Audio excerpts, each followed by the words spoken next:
Bom, pessoal, então, telinha inicial com os assuntos que serão discutidos aqui no vídeo de hoje, os temas do dia. 4 temas no total, 2 deles em vermelho, porque são os temas em destaque. Os temas em destaque são os assuntos que aparecem no título e na capinha do vídeo.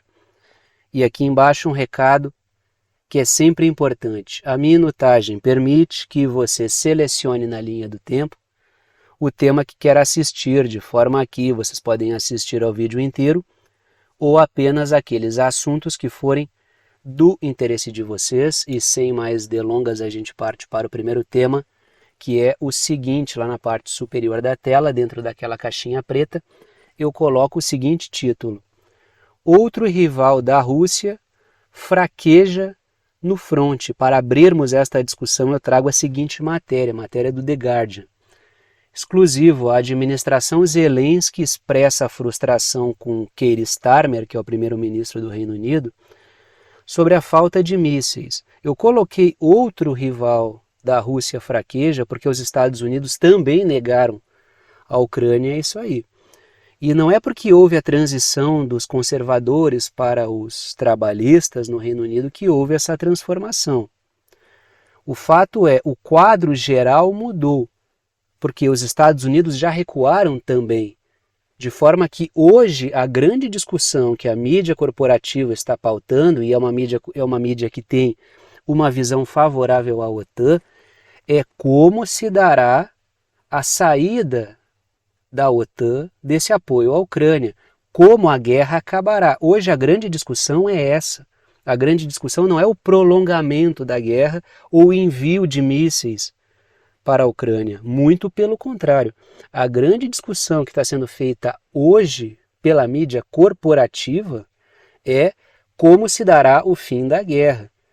De forma que o comportamento que os britânicos estão tendo, que o Keir Starmer está tendo, tem muito mais a ver com o quadro complicado que a OTAN e a Ucrânia vivem do que propriamente o fato de ter sido uma transição de governo dos conservadores para os trabalhistas, e isso representar uma certa política internacional diferente dos trabalhistas. Então é importante ver a coisa por esse prisma, porque os Estados Unidos tiveram uma conduta semelhante. E creio eu, acho que temos aí uma grande margem de certeza, para afirmar que o motivo do Reino Unido negar os mísseis de longo alcance é o mesmo motivo para os Estados Unidos fazerem isso. Vamos falar um pouquinho mais sobre essa questão.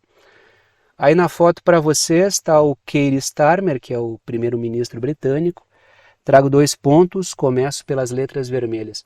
O Starmer, ele não visitou a Ucrânia, né, ao longo desde que ele subiu ao poder, e nem enviou mísseis de longo alcance. Isso tem irritado o governo ucraniano. A Ucrânia está exigindo os tais mísseis de longo alcance. Lembrem que dentro daquele plano da vitória do Zelensky, está o pedido de mísseis de longo alcance. Os mísseis de longo alcance são uma condição para que a Ucrânia possa atingir o tal plano da vitória, que na verdade é um plano de fuga. É um plano de fuga, bater em retirada, fazendo parecer que foi uma vitória. Só que, lógico, os setores da OTAN não embarcaram no plano da vitória do Zelensky, que foi completamente esvaziado, e agora busca-se aí uma maneira da OTAN sair desse episódio, guerra na Ucrânia, guardando alguma imagem minimamente positiva, para não parecer o que realmente é, que é uma derrota. A OTAN está batendo em retirada. A Ucrânia encontra-se num momento muito complicado. Daqui a pouco eu vou trazer algumas matérias que demonstram como o momento é complicado. O pessoal está tentando manter a pau e corda a guerra funcionando até chegar-se ali a uma solução de saída menos desonrosa para a OTAN, que deve acontecer aí nos próximos tempos. Tanto é que a grande pauta hoje, repito, é o fim da guerra. A pauta não é o envio de mísseis, a pauta não é o envio de caças, a pauta não é o envio de tanques, como já foi em outros momentos. A pauta hoje da mídia corporativa, que tem uma visão pró-OTAN, a pauta é como se dará o fim da guerra. O novo presidente dos Estados Unidos está ligando para o presidente russo e estão conversando sobre a situação da guerra na Ucrânia. Esse é o panorama panorama é completamente diferente. Então, o comportamento tem a ver com o panorama, não tem a ver com ser trabalhista ou ser conservador. Tanto é que o discurso dos trabalhistas, sob a liderança do Keir Starmer, é um discurso fortemente belicoso. Letras azuis. O Reino Unido acompanha o recuo dos Estados Unidos diante da Rússia. O Reino Unido recua, os Estados Unidos recuam, existe aí, a gente está falando do núcleo duro da OTAN. Esse aí é o núcleo duro.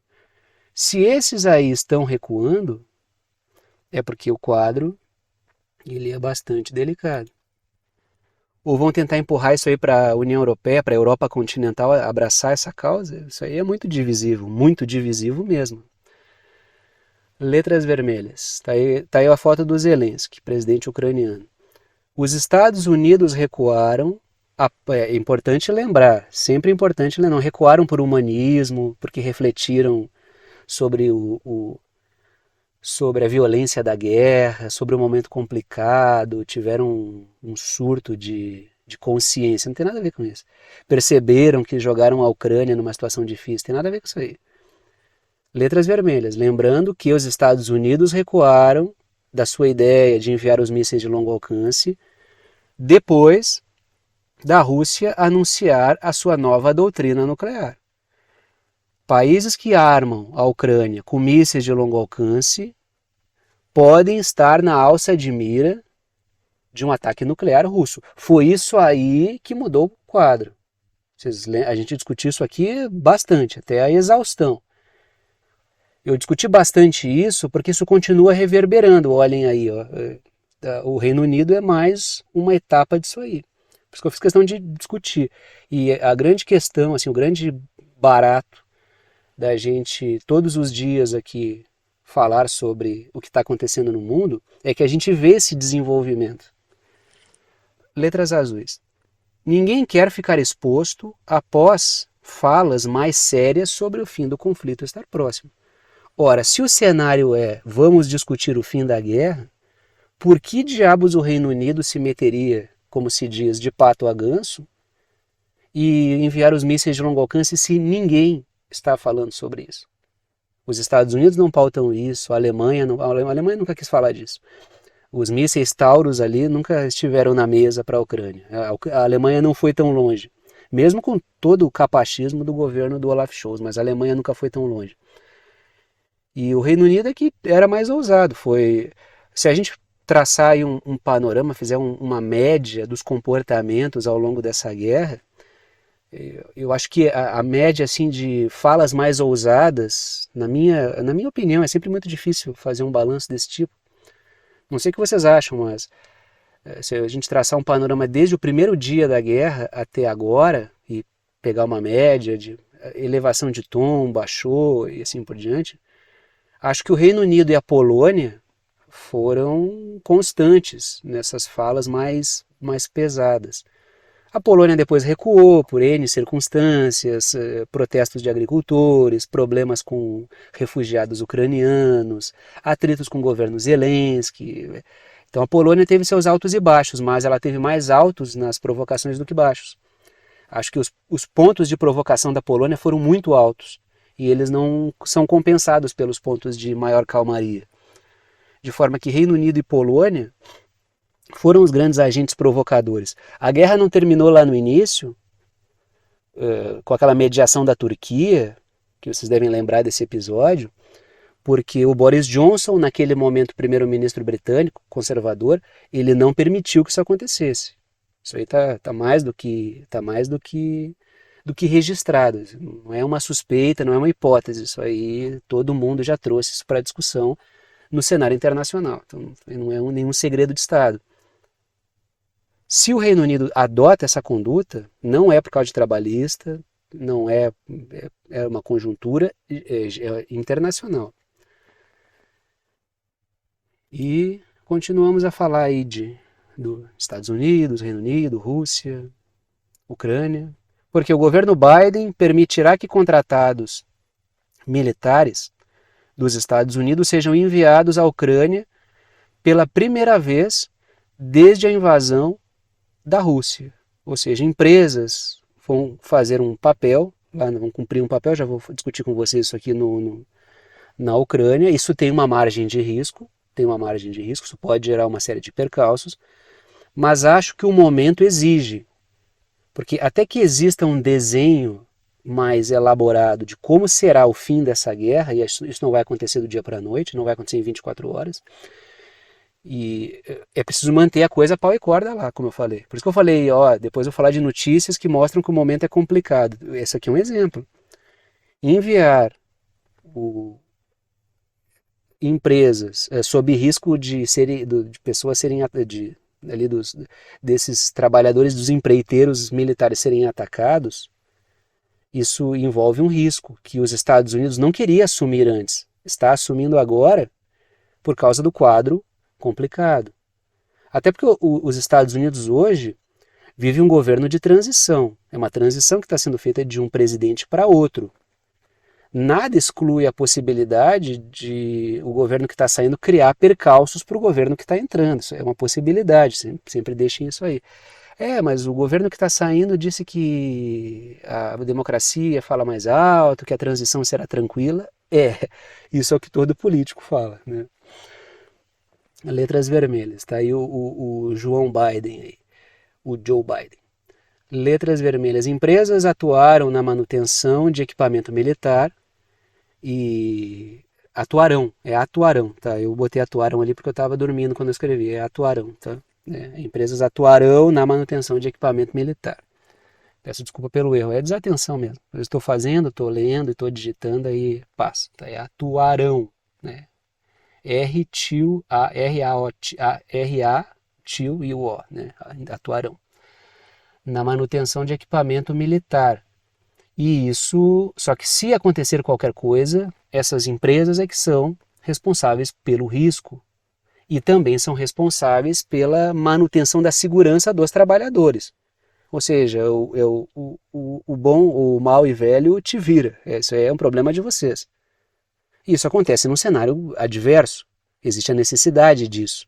Excluindo, lógico, a hipótese de estarem criando uma situação espinhosa ali num governo de transição. Mas quero crer que é um quadro complicado, que exige o envio de empresas para atuarem na manutenção de equipamento militar, já que novos equipamentos militares tendem a ser negados, pelo menos pelo governo que está entrando, a fala é essa, e isso vai exigir mais manutenção. Esse é o discurso público.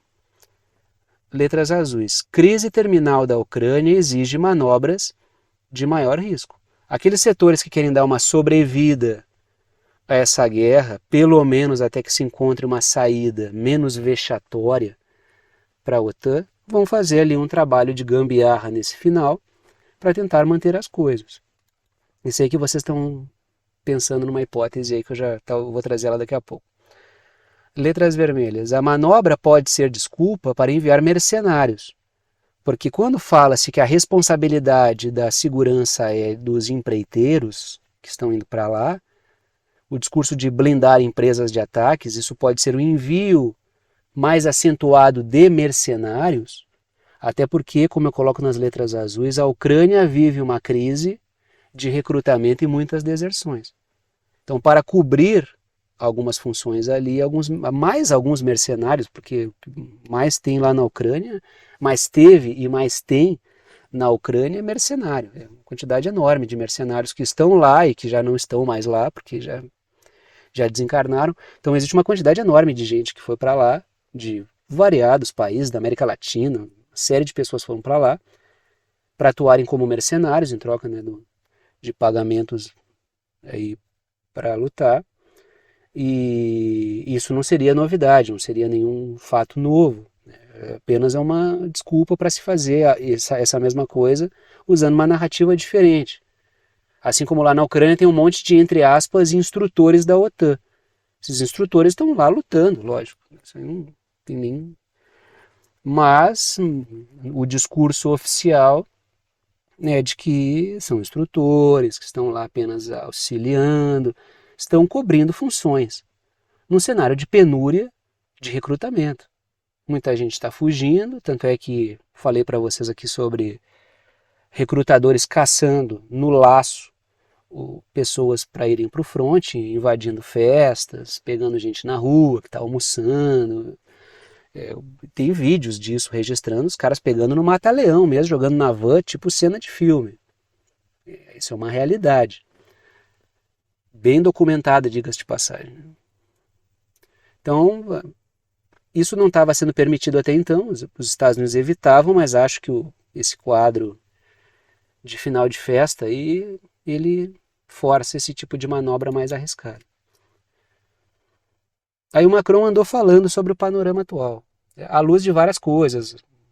Um novo governo nos Estados Unidos, situação na China, situação na Rússia, situação da Europa, a guerra na Ucrânia. E aí ele fez essa fala aqui, usando aí analogias.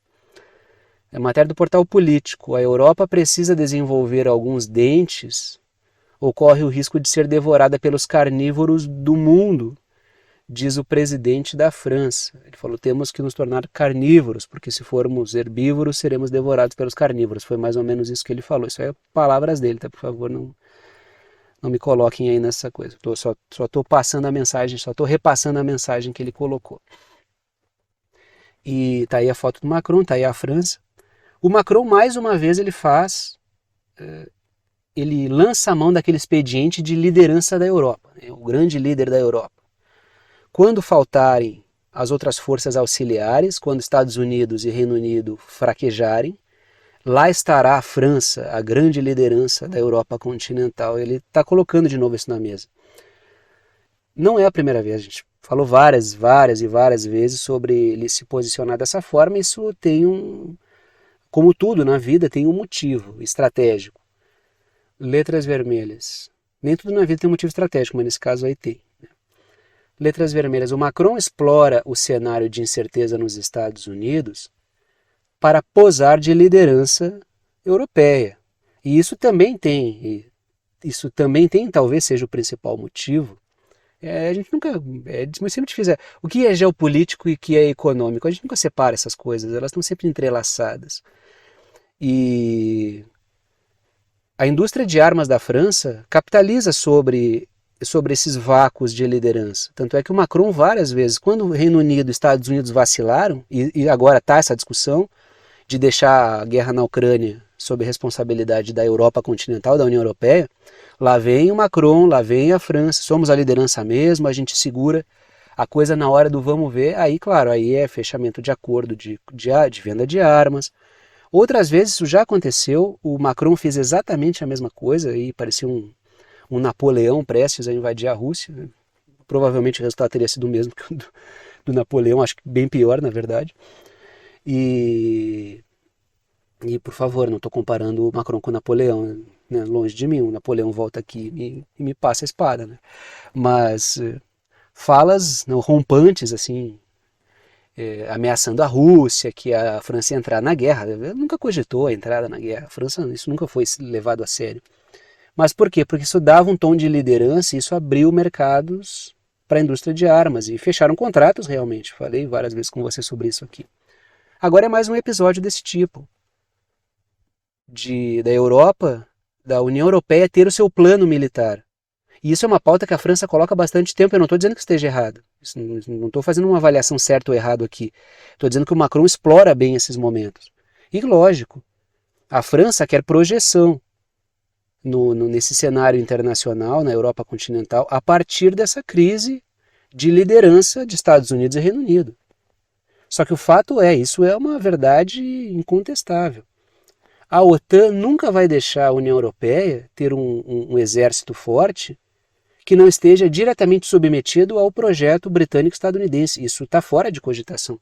A menos que Estados Unidos e Reino Unido percam o controle da Europa continental. Agora, enquanto houver um controle, um nível de controle, isso nunca vai ser permitido. Em qualquer artigo, por mais superficial que ele seja, de setores da OTAN, a militarização da União Europeia sempre é vista com ressalvas.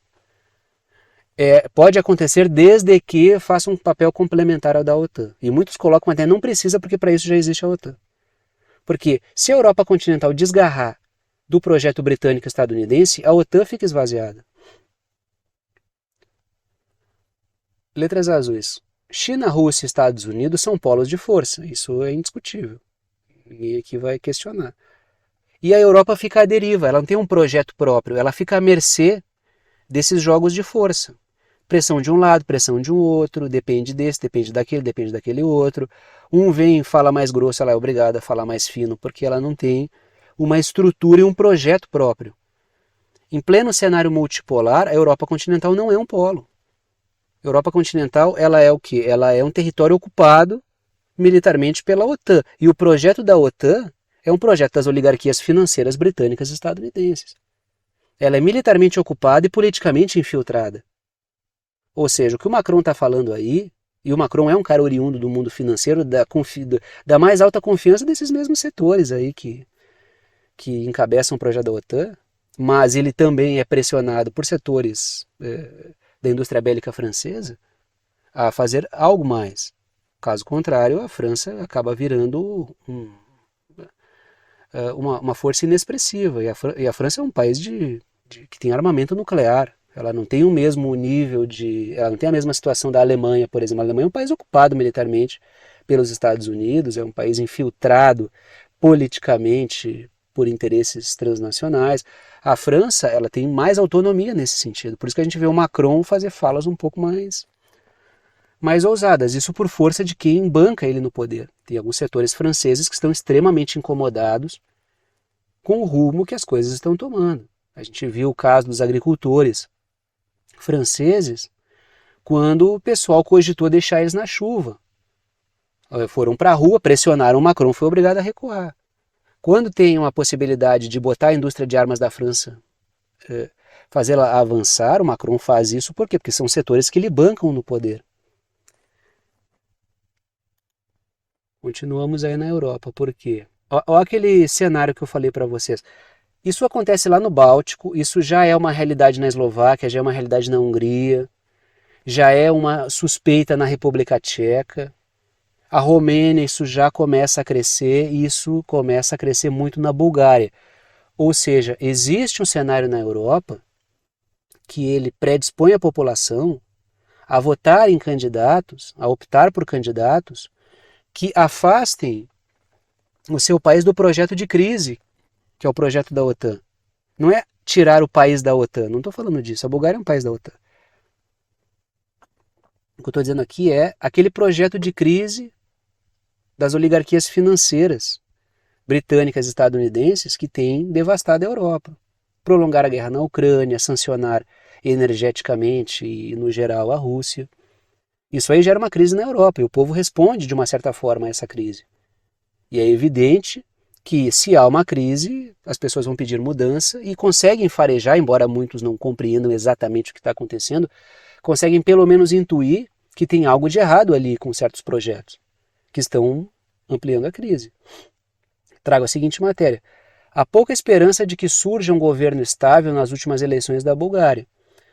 Só que, letras vermelhas, o atual governo ameaça buscar uma coalizão menos voltada aos interesses britânicos e estadunidenses para conseguir consolidar maioria com setores menos afeitos a esse projeto liberal transnacional ligado à União Europeia e aos setores britânicos e estadunidenses.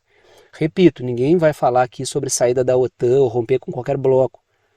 É um projeto que quer menos submissão. E lógico, isso na medida em que rompe com pressupostos do projeto estadunidense, favorece a Rússia. Claro que sim. E favorece o próprio país, óbvio. Letras azuis. Existe uma tendência do tipo na Europa. Falei com você sobre isso. Teve um vídeo que eu coloquei no título Debandada, e aí alguns xingaram, isso é exagerado, mas é uma tendência, isso não é literal. A função do título não é eu expressar tudo o que eu vou dizer aqui, seria impossível. A questão do título é criar a curiosidade. Se o cara se usa a expressão mais forte, lógico, porque e há uma tendência que está colocada. Isso é visto na Alemanha. Olha o que está acontecendo com o governo alemão. E há quanto tempo a gente não está falando dessa catástrofe que é o governo alemão? Que existia ali uma tendência de desembarque daquele tipo de governo. Olha o que aconteceu com os conservadores no Reino Unido. Adotaram uma agenda e foram trucidados. O Macron tem que fazer malabarismo, engenharia eleitoral toda hora, para conseguir manter minimamente uma governabilidade. Então, existe uma tendência na Europa que está colocada. Até nos países bálticos essa tendência está crescendo. Que é qual? De apontar o projeto de crise. Isso é importante. E letras azuis, existe uma tendência do tipo na Europa. Por quê? Por causa dessa, vou usar a expressão que o pessoal gosta, eu nem gosto muito, mas eu vou usar de maneira provocativa. De explorar essa agenda tóxica da OTAN. É porque a OTAN gosta muito dessa expressão, né? Os setores liberal-progressistas acoplados ao projeto da OTAN, tudo que não é a tal da democracia liberal para a OTAN é tóxico. Na verdade, o grande projeto tóxico da Europa hoje, eleitoralmente falando e em todos os sentidos, é o projeto da OTAN. Prolongamento de guerra, caos total, crise, quebra de cadeias de suprimentos, isso sim é tóxico. Isso sim é tóxico. Então, é um projeto eleitoralmente tóxico. Vou roubar aí a palavra de setores liberal-progressistas da OTAN para fazer um uso aqui invertido, né? Continuamos aí, letras vermelhas. O movimento pode reduzir a hostilidade contra a Rússia e tende a reduzir. Esse governo, se uma coalizão for feita consultando setores menos favoráveis ao projeto liberal União Europeia e o projeto da OTAN, o britânico-estadunidense, isso tem setores mais amigáveis em relação à Rússia, sim. Letras azuis. Ares semelhantes já são sentidos soprando na Romênia, vizinha ali, ó, pintei todo mundo aí. Lembrando que a Romênia, ela é vizinha da Moldávia, pintei a Moldávia também, que é um país importante nesse cenário, por quê? Porque seria aquela bucha de canhão de segunda linha que eu comentei com vocês. Porque a Moldávia não é membro da OTAN, tanto é que eu chamei várias vezes a Moldávia de capacete da Romênia, porque a Ucrânia, ela é o que? A grande bucha de canhão do momento, mas ela está entrando num processo de falência. O que acontece aí? A Rússia, vários territórios ucranianos, vão ficar, porque optaram, fazendo parte da Rússia, não vão voltar a fazer parte da Ucrânia, e isso já é aceito em vários artigos da própria OTAN, né, da mídia corporativa, e a Ucrânia vai virar algo menor. E aí o que vai? A Moldávia já é uma força de segunda linha, até porque a Moldávia também não é membro da OTAN, assim como a Ucrânia não o é, e não sendo membro da OTAN, pode jogar eles na fogueira, porque aí a OTAN não é obrigada a entrar numa guerra por eles. Fica só dando arma e mandando mercenário para lá. E a Romênia seria o quê? A primeira linha da OTAN depois disso. Agora, se a coisa começa a ficar complicada na Ucrânia, na Romênia, na Bulgária, a Sérvia já não é membro da OTAN. Na Hungria e na Eslováquia já existe aquela, já discuti com vocês, é uma contrariedade completa com esse projeto, e um diálogo aberto com a Rússia. E como é que fica a situação, né? Aí desenha-se um quadro complexo, bem complexo. Porque o projeto da OTAN era qual? Era gerar o caos para o leste. Agora, essa contra-investida aí, ela está empurrando a tensão de volta para o oeste. Então percebam pelo mapa ali que é uma situação bastante complicada. Na Alemanha já existe um questionamento grande, a França falando sobre. Aí a coisa começa, o quadro começa a reverter. E claro, o cenário de crise irrita a população. E quantas vezes a gente não falou disso aqui no canal? Quantas vezes a gente não falou? Esse cenário de crise não tem nada para dar certo para a OTAN. Porque a população não vai ficar engolindo sapo toda hora. Em algum momento vai se manifestar uma tendência de desacoplar disso aí. Aí é o crescimento do fascismo, são movimentos que não sei o que são antidemocráticos. Tem vários ali? Lógico que tem. Claro que tem. Agora, quem produziu esse cenário de população indignada, procurando alternativas à democracia maravilhosa, liberal e diversa da OTAN, foi a própria OTAN. Quem produziu a crise na Alemanha, quem produziu a crise em vários países ali, cortando acesso ao gás russo, que é importante para a economia europeia. E aí falamos de Rússia, vou falar um pouquinho da China também, vamos falar ali, né? Falamos de uma potência, vamos falar de outra agora. Taiwan diz ter recebido o primeiro lote de sistema aí de defesa e ataque dos Estados Unidos. E é o que? Na Ucrânia a coisa vai afundando, no Oriente Médio Israel está gerando a bagunça que está gerando, e o fronte lá na China ele está mais estagnado do que os outros, mas não está abandonado. Tanto é que existe a construção de um cenário. E Taiwan, que é parte da China, sempre comento com vocês, né? Agora, eu tenho um trabalho a mais, tá? Eu estou tendo um trabalho a mais para isso. Antes eu pintava de uma cor diferente, mas eu tenho um trabalho a mais, mas vou pintar também, né? Para não... E Taiwan é parte do território chinês, com autonomia administrativa, mas é parte do território chinês, né? Eu estou pintando igual e estou circulando para destacar. E Taiwan nisso é importante para o projeto dos Estados Unidos de desestabilização regional. Fazer um jogo ambíguo e tentar levar o nível de provocação que faça Taiwan caminhar para uma independência, o que seria propor o separatismo. A China disse recentemente, a coisa mais grave que pode acontecer hoje em relação à China e Estados Unidos é os Estados Unidos tocarem na questão de Taiwan. É o tema mais sensível, segundo a China. Eles não vão tolerar, e já avisaram. Letras vermelhas. Alguns mísseis usados pelo sistema HIMARS aí, ele deixa a China ao alcance de ataques. A China vai responder logo logo. Eu não vi a resposta da China ainda, tá? Eu até esqueci de botar a data. Hoje eu tô terrível, né? Mas produz o vídeo no domingo, o vídeo se torna público para vocês na segunda. Produz domingo, final de tarde, início de noite. O vídeo se torna público às 8 horas da manhã da segunda-feira. Então, esqueci até a data. Eu não gosto de esquecer a data porque é o registro do momento, né? Então, importante que fique ali, mas acabei esquecendo. Mas é uma matéria bem recente, tá?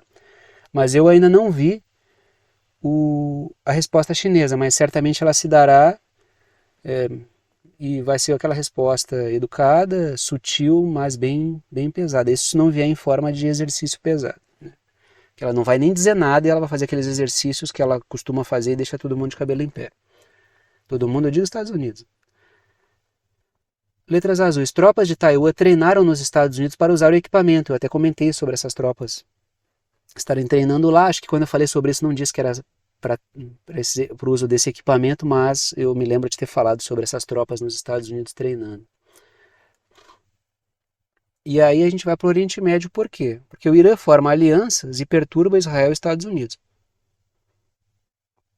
E por que perturba especialmente? Porque essas conversas que estão acontecendo, exercícios navais que são importantes, ocorrem com a Arábia Saudita. A Arábia Saudita é um rival regional do Irã. E ambos estão dialogando bastante. Não sei se a Arábia Saudita está valorizando paz, se está fazendo aquele charme, estou negociando com o Irã, me deem mais o que eu quero aí do outro lado. Agora, o fato é que estão dialogando. Desde que a China intermediou aquela conversa que mudou a situação do Iêmen, quando a Arábia Saudita e Irã chegaram ali a algumas conclusões importantes, e isso reduziu a tensão no Iêmen, de lá para cá a coisa só avançou. E já falei para vocês, se não fosse a China fazendo isso, mas cairia toda a grade de programação da mídia. Se fosse os Estados Unidos intermediando um diálogo entre Irã e Arábia Saudita, o que eu não consigo nem imaginar, porque não está nem dentro do projeto estratégico dos Estados Unidos, mas derrubava a grade de programação e era Nobel da Paz, certo. Por quê? Porque isso aí implodiu a possibilidade da continuidade da tensão no Iêmen do jeito que estava. E a crise no Iêmen é uma crise aguda, é um atrito, um drama humanitário de anos. E a mídia sequer falou disso como deveria. Bom, a mídia nunca fala nem do Iêmen, ela fala muito pouco, quase nada do Iêmen. E é um drama humanitário enorme que o Iêmen vive em função de tudo que foi feito lá, a gente já falou várias vezes sobre isso. Matéria da Reuters. O chefe do Estado-Maior das Forças Armadas Sauditas no Irã está no Irã para conversas com autoridades. Ou seja, é conversa toda hora. É exercício aqui, é planejando outro conjunto de exercícios militares ali, é visita de lado a lado, é bastante conversa e bastante ação também. Com um país, no caso a Arábia Saudita, que os Estados Unidos querem como adversário do Irã ao lado de Israel. Hoje, o foco dos acordos de Abraão, o próximo país mais tentado para assinar os acordos de Abraão e normalizar relações com Israel é a Arábia Saudita. Que lógico, faz aquele jogo, ele valoriza o passe. Letras vermelhas. Dias atrás os países realizaram exercícios militares conjuntos. Eu até comentei com vocês isso aqui.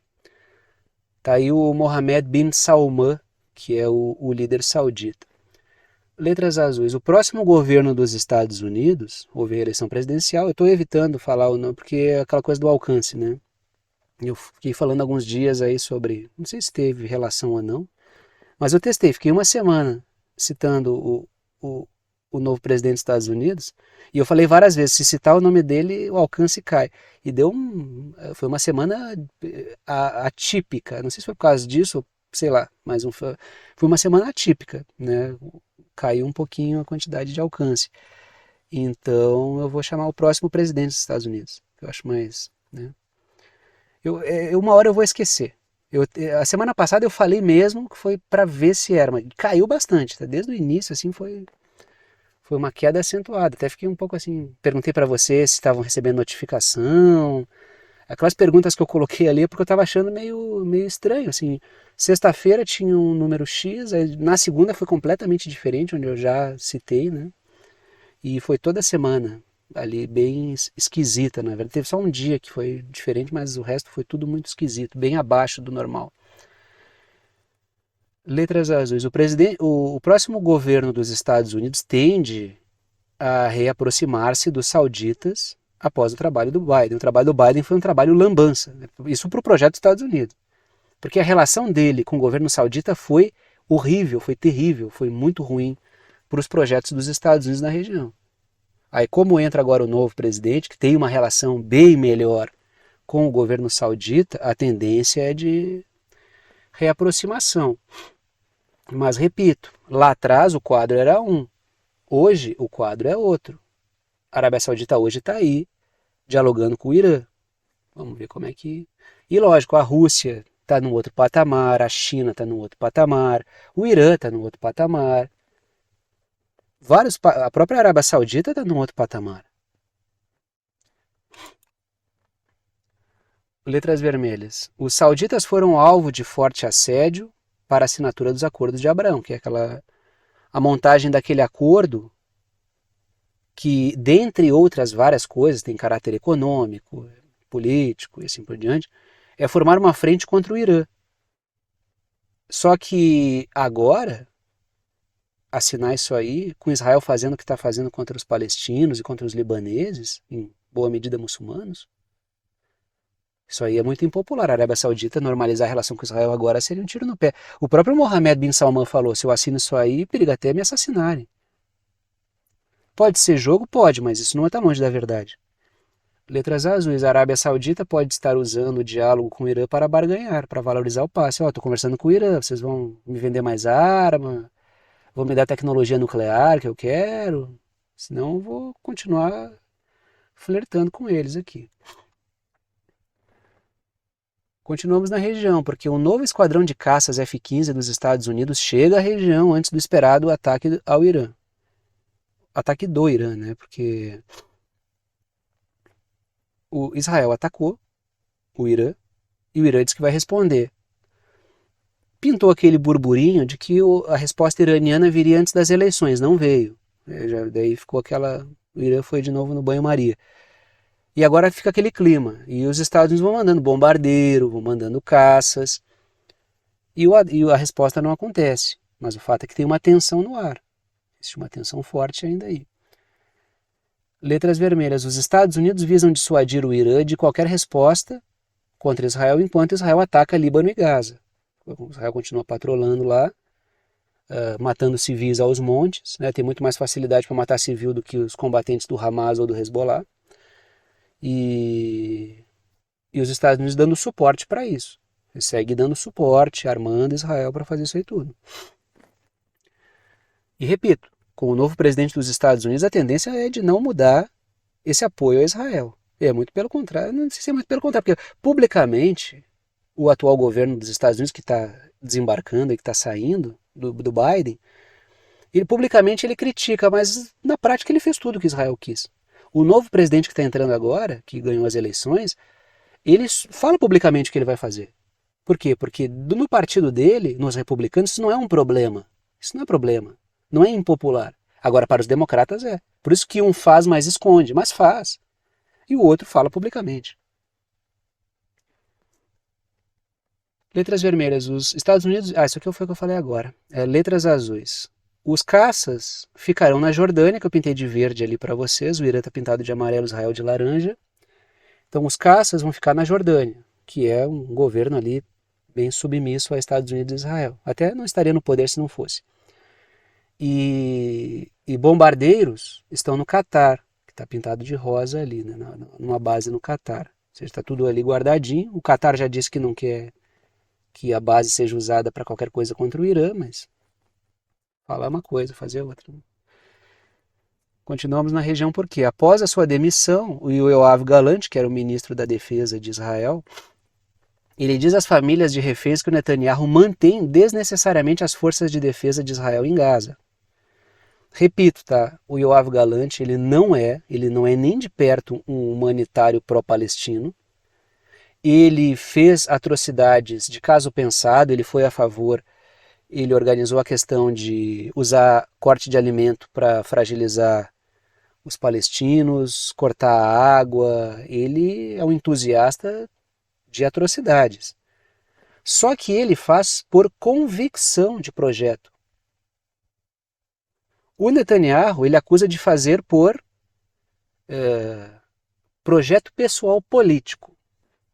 Não estamos falando aqui de um crítico do massacre e encontra um defensor. Não, são duas figuras que, no que tange aos palestinos, eles concordam. Só que, segundo o Galante, ele não faz por convicção. Isso é ruim. Não é pelo projeto de Israel. Só que ele foi demitido e está falando. E está criticando. E ele que sempre criticou a falta de projeto. O problema dele nunca foi o massacre de civis. O problema dele era a falta de projeto em torno disso. Onde é que a gente vai chegar com isso aí? Ele não via nenhum problema em fazer o que ele fez. Que sempre foi um entusiasta. O problema é onde é que isso aí vai levar. Ele quer chegar a algum lugar. Está aí a faixa de Gaza circulada em vermelho no mapa. Letras vermelhas. O Netanyahu estaria levando a cabo um plano político pessoal usando a guerra, segundo os setores e segundo o próprio Galante, para manter-se no poder. E isso é uma coisa que está clara. Não estou dizendo que o Netanyahu não tem um projeto colonizador com isso. Estou dizendo que o horizonte para ele é manter a guerra ou manter a guerra, manter o massacre ou manter o massacre. Se ele parar isso que está acontecendo, ele perde maioria, cai do poder e sabe-se lá o que vai acontecer com ele. Letras azuis. Setores pró-colonização rápida. Eu digo assim, setores pró-colonização rápida por quê? Porque esse projeto de colonizar territórios vizinhos não é um projeto só desses setores Ben-Gvir, Smotrich, essa galera extremista. Isso faz parte dos variados governos que estiveram, boa parte dos governos que estiveram no poder em Israel ao longo da sua história. Só que tem alguns projetos que são mais lentos, graduais, que não querem soar tanto o alarme internacional sobre atrocidades. E tem governos que querem fazer isso à luz do dia e não estão nem aí. Por isso que eu diferencio pró-colonização rápida e pró-colonização gradual. Setores pró-colonização rápida dão suporte a Netanyahu. Então, dão maioria para ele, né? Nem todos que dão maioria para ele são esses setores, mas um setor importante que dá é um setor entusiasta da colonização. Então ele vai, uma mão lava a outra, ele fica no poder e vai permitindo todo tipo de barbarismo. E aí, agora em relação ao Líbano, porque a Malásia, lembra que eu discuti com vocês recentemente aqui que a Malásia tinha solicitado a expulsão de Israel da ONU? Então, a Malásia diz que 6 soldados de paz da ONU ficaram feridos em explosão no Líbano. 6 soldados da Malásia. Pessoal, mas foi por acaso, foi coincidência? Letras vermelhas. O ataque ocorre dias após a Malásia anunciar que trabalha para expulsar Israel da ONU. Aí logo os soldados da Malásia, junto com alguns outros, são atacados e ficam feridos?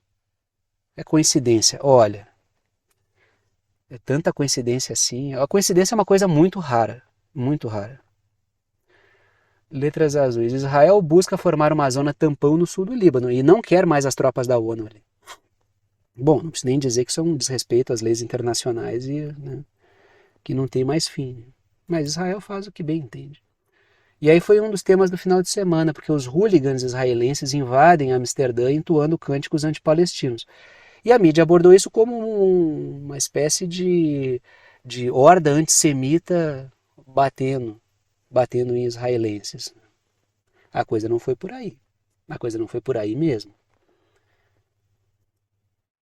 Letras vermelhas. Quando a resposta às provocações aconteceu, porque eram hordas de torcedores israelenses fazendo uma verdadeira algazarra, fazendo uma verdadeira bagunça, espancando pessoas, fazendo atrocidades na Holanda. E aí, quando a resposta às provocações ocorreu, a mídia corporativa abordou como antissemitismo. Os torcedores estavam lá de maneira ordeira e foram agredidos do nada. Não foi nada, não foi do nada. Letras azuis. Os baderneiros atacaram moradores e eles têm um histórico racista de ataques desse tipo. Já fizeram na Grécia, eles têm um histórico de fazer isso. Claro, torcedores israelenses inocentes foram espancados por hordas antissemitas. É por isso que eu falo, é muito difícil formar uma opinião sobre o que acontece assistindo a TV. Ou lendo a mídia corporativa na internet, ou em mídia impressa, ou ouvindo no jornal, no rádio. Não fosse a mídia alternativa, o quadro seria bem pior, mas boa parte das pessoas ainda se informa pela mídia corporativa e é difícil de chegar a alguma conclusão sobre o que acontece no planeta. Aí a gente vai para a América Latina por quê? Porque a Colômbia deu mais detalhes das operações dos Estados Unidos na região, operações de espionagem, que tem a ver com aquele software Pegasus, né? Letras não. Trago a seguinte matéria da CNN. Mídia corporativa, vocês sabem, para fazer o carinho gostoso nos algoritmos. Os Estados Unidos confirmam que financiaram a compra do software Pegasus para uso na Colômbia e que foi suspenso por suposto uso indevido. Como se os Estados Unidos não autorizassem nada que é uso indevido. Letras vermelhas. A narrativa dos Estados Unidos era de que o programa seria usado para combater o crime organizado. Esse é o discurso padrão. E se tem alguém que sabe muito bem que os Estados Unidos usam o discurso de combater o crime organizado para fazer todo tipo de atrocidade na Colômbia, e os colombianos sabem bem disso. Se tem um país que sabe bem disso é a Colômbia. Porque ao longo da sua história, todo tipo de intromissão na sua justiça, nas suas forças policiais, de segurança foram feitas. A Colômbia é ocupada militarmente pelos Estados Unidos, tem base dos Estados Unidos lá. E muitas das vezes foi o discurso de combater o crime organizado, o narcotráfico, que eles mesmos ajudaram a montar. E do qual tiram dinheiro. Ou seja, esse discurso não é novo, é lógico que isso aí é só uma narrativa. Letras azuis. Setores políticos foram alvo de espionagem. Esse software Pegasus aí, ele promoveu um verdadeiro problema em vários países. É um padrão no mundo isso aí. Ou seja, o Maduro falou dias atrás, não, esse projeto ali que tem a ver com o governo anterior, ele tinha como alvo a Venezuela, que é vizinha da Colômbia. Né? Tanto é que se ofereceu ali para dar um aporte nessa. E aí continuamos na América Latina, porque soldados haitianos recebem treinamento das forças francesas na Martinica. Então, a França fez letras vermelhas. 25 militares foram treinados para atuar contra grupos armados na ex-colônia da França. Então é importante frisar que o Haiti foi uma colônia francesa, tem uma história bem interessante. Quem não conhece a história do Haiti, eu estimulo que pesquise. É uma história bastante interessante. Interessante não significa fácil, é uma história muito difícil. É uma das histórias mais difíceis que eu tive oportunidade de ler. Uma história bem sofrida, bem complicada mesmo. Mas é uma história muito rica em fatos, né, em acontecimentos, em todo tipo de intromissão estrangeira. É um exemplo de um país que não consegue, de um povo que não consegue se organizar, não tem a oportunidade não consegue passar meia dúzia de anos sem serem convulsionados todo o tempo por uma intromissão de fora. É uma catástrofe. Então, quem não conhece a história do Haiti, eu estimo desde o princípio, né, da questão francesa, da Revolução, depois a questão da dívida de independência, depois do início dos Estados Unidos se intrometendo ali com várias empresas, os variados regimes ditatoriais que tiveram, até sequestro de presidente, e fora os desastres ambientais que acontecem ali, né, desastres naturais, né, que acontecem ali. E a França tenta ter uma função ali, né, mas a situação do Haiti hoje é complexa. 25 militares treinados pela França não vão mudar o quadro lá, que é um quadro de violência generalizada, de ausência do Estado, um Estado que foi destruído ao longo da história.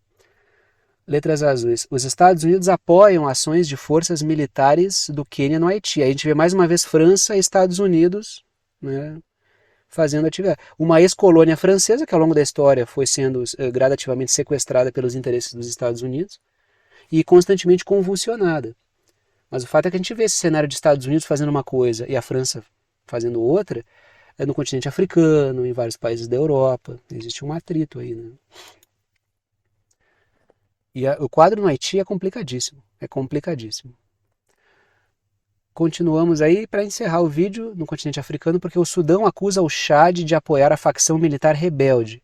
Eu já trouxe isso aqui antes, né? Já trouxe umas pinceladas, mas eu continuo atualizando sobre o que está acontecendo. O Sudão acusa o Chad de ajudar os grupos rebeldes militares, ali, as forças militares rebeldes do país, em queixa à Comissão Africana de Direitos Humanos. Tem o governo militar do Sudão e tem uma facção rebelde militar que busca mais espaço no Estado, e isso começou uma guerra entre setores militares, que é o que está acontecendo hoje no Sudão, e o governo militar está acusando o Chad, que é o país vizinho, ali pintado de laranja no mapa, de estar dando suporte a isso. Letras vermelhas. Uma base no Chad, perto da fronteira com o Sudão, segundo o governo do Sudão, estaria sendo usada para apoio militar a essas forças rebeldes. Não é em troca de nada, lógico, né? Tem muita força estrangeira usando esse grupo rebelde para conseguir tirar algumas vantagens para si. Tem o caso dos Emirados Árabes e letras azuis. A França também é acusada de dar suporte às forças rebeldes. Lembrando que o governo do Chad tem relações muito estreitas com a França, ainda. É um dos lugares onde a França ainda tem pontes ainda construídas para ter contato. Então, pode estar rolando aí uma parceria ali. E provavelmente está. Continuamos na África porque o Conselho de Segurança da ONU não confirmou o recebimento do pedido do Mali para tomar medidas contra Kiev. Eu falei para vocês que a Ucrânia, o governo ucraniano, a OTAN, Estados Unidos e Reino Unido, e os interesses da OTAN, estão usando a Ucrânia para gerar percalços para governos que têm boas relações com a Rússia. Letras azuis. A OTAN visa minar governos que têm boas relações com a Rússia. E claro, daí a Ucrânia age, até porque a inteligência ucraniana ela foi construída pela CIA, a atual inteligência ucraniana. Então é lógico que elas trabalham em conjunto. Aí a Ucrânia assume o ônus disso. Mas o Mali denunciou que a Ucrânia está treinando grupos rebeldes e terroristas e está armando grupos rebeldes e terroristas. Denunciou isso na ONU. E letras vermelhas, a ONU estaria negligenciando a acusação de que a Ucrânia dá suporte a grupos rebeldes. Segundo o Mali, isso não foi registrado, foi negligenciado, e é uma denúncia muito grave, porque isso está afetando ali. Houve um ataque de grupos rebeldes e terroristas a uma força militar do Mali que estava junto com alguns instrutores ali, combatentes russos, que estavam dando suporte às operações militares do Mali, estavam juntas ali para combater esses grupos rebeldes e terroristas. Aí esse grupo foi atacado e foi morto, tanto russos quanto as forças militares do Mali. E esse ataque teria recebido suporte da Ucrânia. Isso aí é um enorme de um escândalo. Por quê? Porque o governo, os russos estão ali a convite do governo do Mali. E o ataque, do outro lado, foi o quê? A Ucrânia apoiando o terrorismo contra um governo soberano. Isso é uma questão grave. Então, todos esses episódios caem na conta de quem? Da Ucrânia. Mas quem é que está capitalizando e usando isso? É os Estados Unidos. e o Reino Unido e as forças da OTAN. Para quê? Para combater a presença russa no continente africano. E aí chegamos ao momento final do vídeo, momento de passar o chapéu, pedir apoio financeiro para aqueles que gostam, querem e podem apoiar o canal. Para aqueles que veem que o canal é importante para a formação da sua compreensão sobre temas internacionais e geopolíticos, sempre comento com vocês que apenas os anúncios e propagandas que aparecem ao longo do vídeo não garantem a existência do canal. Se eu fosse depender apenas da receita das propagandas, ficaria difícil manter esse trabalho com o nível de dedicação que ele exige. De forma que o que mantém efetivamente esse trabalho é o apoio financeiro dado por alguns de vocês, a quem eu sou extremamente grato pela confiança no trabalho. Estão aí 3 formas de apoio, não estão em ordem de importância, todas as 3 são bem-vindas. Coloco 3 para que vocês optem por uma delas, aquela que for mais prática para vocês. Seja lá que maneira vocês escolham para apoiar o canal, vocês apoiam com o valor que vocês quiserem. É uma ajuda solidária, ajuda quem pode, ajuda quem quer e ajuda com quanto quiser. E o conteúdo fica aberto para todo mundo. Primeira forma de apoio é por boleto bancário ou cartão de crédito pela plataforma Apoia-se, está aí o endereço, o link, o site do Apoia-se, que é uma plataforma de apoio virtual. Segunda forma de apoio é pelo Pix, tem a chave Pix, que é uma chave de e-mail, tem gente que usa o número do celular, tem gente que usa o número do CPF, tem gente que usa o número do CNPJ como chave Pix, eu uso um e-mail. Se vocês digitarem, escreverem lá na chave Pix, pixverdadeconcreta@gmail.com, vai aparecer o meu nome, que é Thiago, e vocês podem fazer a doação com o valor que vocês quiserem. Terceira forma de apoio é pelo botão Seja Membro, o botão fica embaixo do vídeo, ajuda aqui pelo YouTube, tem várias faixas de valor, vocês escolhem aquela que estiver dentro do que vocês quiserem apoiar. E repito, as 3 formas são bem-vindas, repito também, agradeço aos que apoiam pela confiança no trabalho, vou parando por aqui e tchau para vocês.